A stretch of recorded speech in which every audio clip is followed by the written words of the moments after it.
Spark അടക്കമുള്ള വിഷയങ്ങളിൽ പ്രശ്നവുമില്ല. ഇപ്പോൾ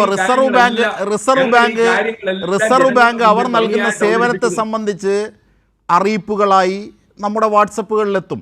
അതിന് നിങ്ങൾക്ക് പരിഭവമില്ല. കേന്ദ്ര സർക്കാർ അവരുടെ സേവനങ്ങൾ അയക്കാറുണ്ട്, അതിന് നിങ്ങൾക്ക് പ്രശ്നമില്ല. പക്ഷേ ഇവിടുന്ന് സംസ്ഥാനത്തിന്റെ കാര്യത്തിൽ മാത്രമാണ് ഞാൻ തിരിച്ചെത്താം ഞാൻ താങ്കളെ പ്രതിരോധിക്കുകയല്ല. ഇങ്ങനെ ഓരോ വിഷയങ്ങളിലും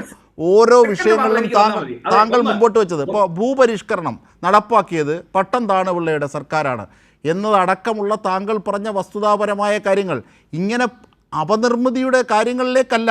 ഇന്ന് ഈ വികസനത്തിൻ്റെ പന്ഥാവ് തീർക്കുന്ന വലിയ വിജയം, ഇപ്പോൾ താങ്കൾ ചോദിച്ചു വീടിൻ്റെ കാര്യം, 178 വീടുകൾ ആദ്യഘട്ടം എന്ന 410 വീടുകളിൽ 178 വീടുകൾ ആദ്യഘട്ടം എന്നതിൽ മാർച്ച് 1 കൊടുക്കുകയാണ്.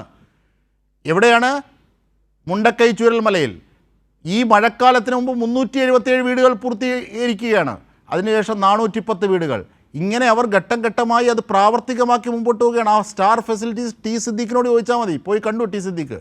അപ്പോൾ ഇവിടെയാണ് പിരിച്ച പണം എവിടെയെന്ന് പോലും പറയാനാകാത്തൊരു സാഹചര്യത്തിൽ, ഗുണഭോക്താവ് ആരാണ് എന്ന് പറയാനാകാത്ത സാഹചര്യത്തിൽ 25-ാം തീയതി തറക്കല്ലിടും പിരിച്ച പണത്തിന്മേൽ എന്ന് പറഞ്ഞ കോൺഗ്രസ് ഈ അർത്ഥത്തിൽ വാക്കുകൾ പറയുന്നു. അപ്പോൾ ഇത് രണ്ടും ജനങ്ങൾ കാണുകയല്ലേ എന്ന ചോദ്യത്തിന് പ്രസക്തിയില്ലേ സേനാപതി? CPM മുമ്പ് കോടിയേരി ബാലകൃഷ്ണൻ 2000 വീട്, ഡിവൈഎഫ്ഐക്കാരൻ പറഞ്ഞല്ലോ ഞങ്ങൾ ഇത്ര വീട്, ഡിവൈഎഫ്ഐക്കാരൻ എവിടെയാ വീട് വെച്ചു കൊടുത്തിരിക്കുന്നത് എന്നിട്ട് പറഞ്ഞത് ഞങ്ങൾ മുഖ്യമന്ത്രിയുടെ അല്ലല്ല, അവര് പിരിച്ചതിനേക്കാൾ കൂടുതൽ പണം വന്നു, അതവർ കൊടുത്തു. കഷ്ടമാണ് ഇതൊക്കെ. അതെ KSUക്കാരന്റെ നിലവാരത്തിലേക്ക് പോകരുത് സേനാപതി, ഒരു KSUക്കാരന്റെ നിലവാരത്തിലേക്ക് പോകരുത്.